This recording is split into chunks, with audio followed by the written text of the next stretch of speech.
an excuse to come in and show the kind of force that will create more chaos and more despair. Let's not let them. Let's rise to this occasion.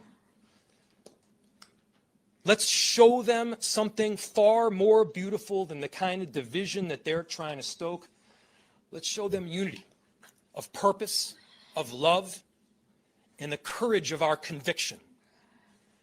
Our conviction, to be clear, is rock solid, and it is for our neighbors, all of our neighbors. It's for people who have lived here for 80 years. It is for new immigrants who have made this city a better place.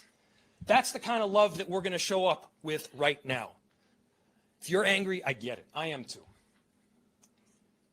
If you're feeling that kind of despair, it's understandable.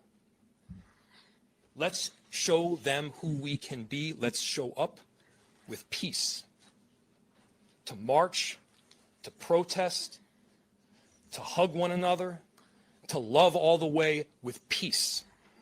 Do not give them what they want.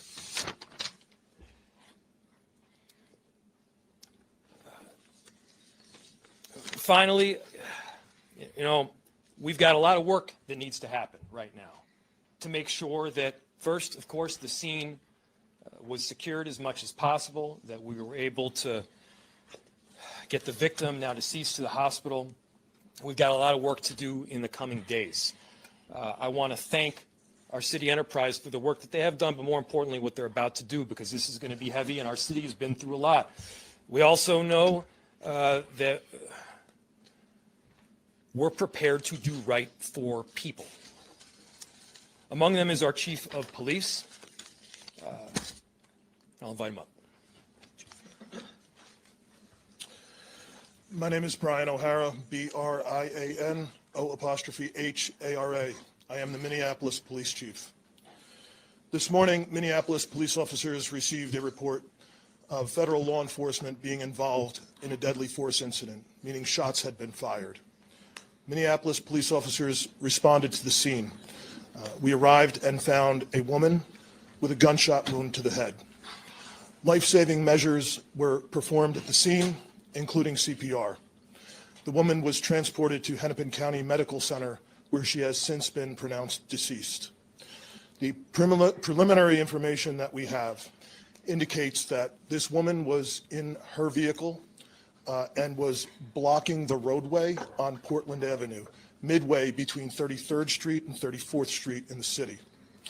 At some point, a federal law enforcement officer approached her on foot, and the vehicle began to drive off.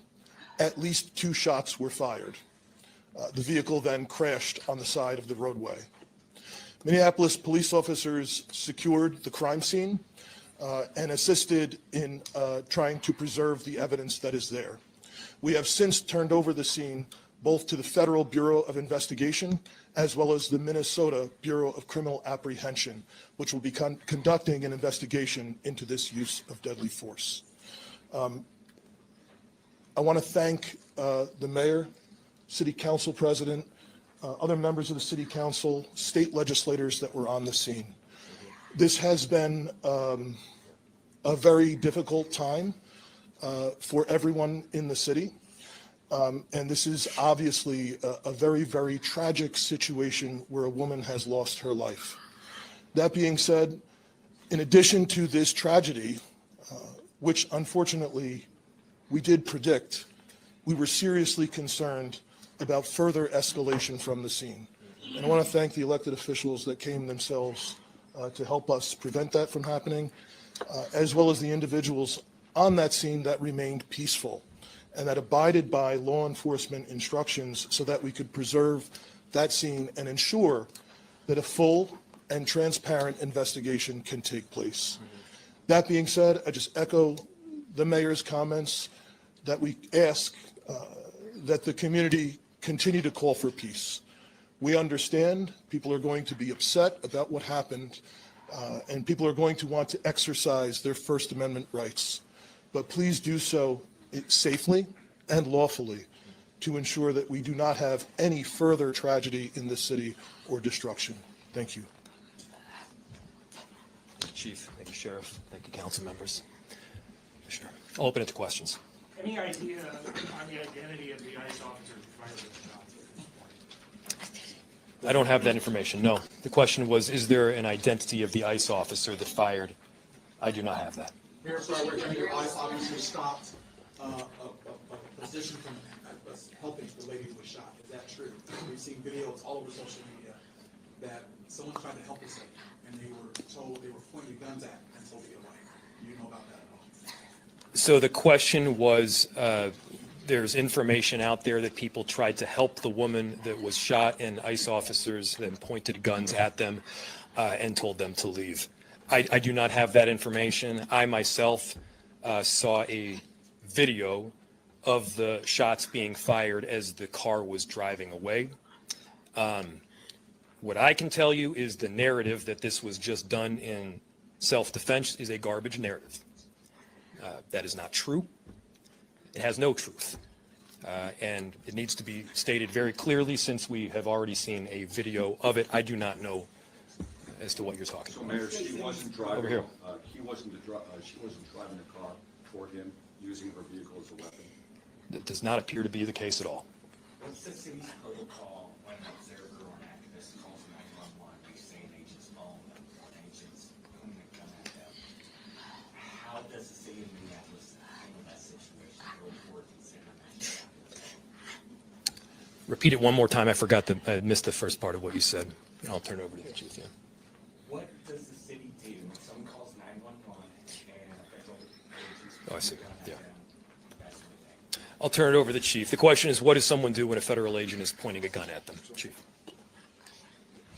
So, if I heard you correctly, the question is about when people call 911, what is the city's protocol in these situations? We've had a very dramatic increase in 911 calls related to this activity. We have a protocol in place that has been evolving as the situation has been changing. And at this time, there is a designated supervisor that is on duty 24/7 that fields those calls. And we do everything that we can to ensure that they are appropriately prioritized, with the priority being placed upon the protection of life and safety of everyone in the community. Can you tell us any more about the woman who was fatally shot? Was she there as a legal observer, protester, bystander? What do you know that you can share? So the question was, what can I share about the deceased? There is nothing to indicate that this woman was the target of any law enforcement investigation or activity. This woman was in her car, and it appears then blocking the street because of the presence of federal law enforcement, which is obviously something that has been happening, not just in Minneapolis, but around the country. She appears to be a middle-aged white woman. Chief, just about a month ago, you said these unplanned and questionable tactics by federal agents would result in someone being killed at a press conference right here. Do you consider today's tactics in line with that, or do you just have a generic response to the fact that somebody is not dead? The question is that I had previously made several statements about being concerned about the tactics being employed. I am obviously very concerned that I have been told that a woman who was sitting in her car blocking the street and not the target of any enforcement activity is now deceased. However, I do not know, to be clear, I do not know the exact circumstances of the shooting, but I would tell you, in any professional law enforcement agency in the country, I think they would tell you it's obviously very concerning whenever there's a shooting into a vehicle of someone who's not armed. But it also is something that is possible. At times, it is justified. But it is very concerning, and it's something that most law enforcement agencies in the country train very intensely to try and minimize the risk that law enforcement officers get placed into a situation that the need for deadly force would be necessary. Has there been any indication of the need of this case? I didn't hear the question, I'm Has there sorry. been any indication of the need The question was, any indication about the need? I guess getting back to the justification of this, I have not seen any information other than what I have Was she communicated. alone in the car? Or was someone in the car with The, her? the question was if she was alone in the car. I know that I got there shortly after this call came in. I did not see anyone else with her while I was on the scene. However, I've since been told by our officers that have been with her the entire time that a spouse has arrived at the hospital. Mayor, just curious if you're thinking about contacting federal authorities to register your concerns about this, personally making phone calls, et cetera. Yes, we've been on the phone all morning. As soon as we learned about this, again, there were a series of priorities that we needed to go through. The first, of course, is to keep people safe and to help the victim in any way that we could. The second was to get ICE off of the scene. There was the notion that ICE agents would be necessary to create a perimeter around the scene itself. They themselves were creating the kind of dysfunction and chaos that they claimed to be trying to help with. And so the message that we delivered very clearly was to make them leave. Now, beyond leaving the scene, they should also leave our city and our state. We do work, our chief does work, our sheriff does work every single day to keep people safe in our city and in our state. And crime is dramatically down. Crime is down. It continues to trend down. They are doing the hard work of investigating, of arresting perpetrators of violent crime. What this federal administration is doing right now is not about creating safety. Do not let them tell you that what they are doing is about creating safety. It is not. It is having the opposite impact. We need to be clear-eyed about the work that is moving forward, and they need to leave Minneapolis.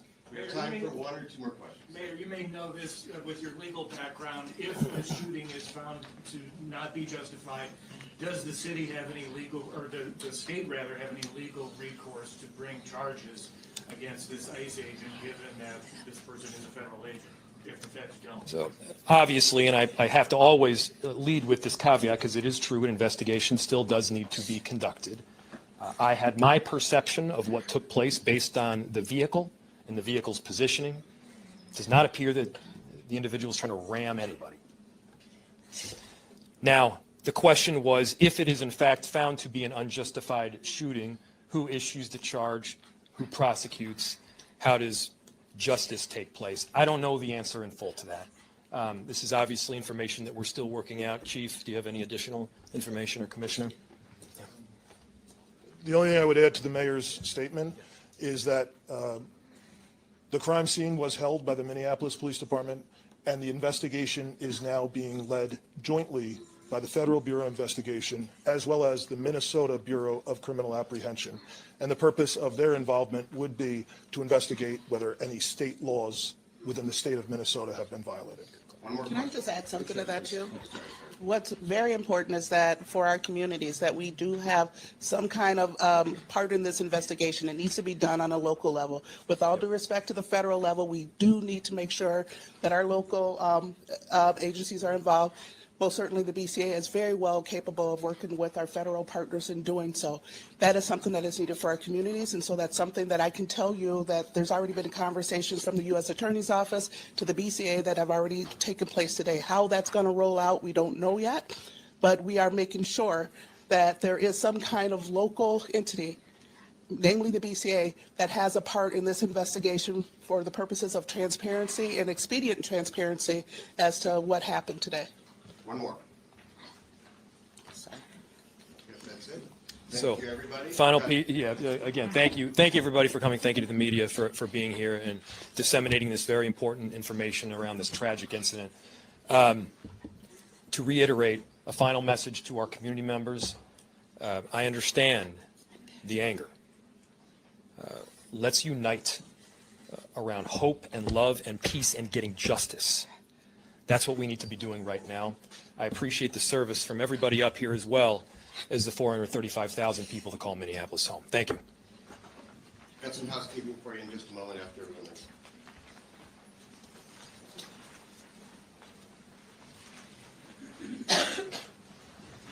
Okay, so all media questions, first of all, I'm Scott Wasserman, I'm the Communications Director at the city. All media questions should go to communications@MinneapolisMN, like Minnesota, communications@MinneapolisMN.gov. There was a question earlier about what happens when you call 911. We have some information on our website, minneapolismn.gov/federal. minneapolismn.gov/federal. And then I'll be here if you guys have any questions. I don't know if I'll be able to answer.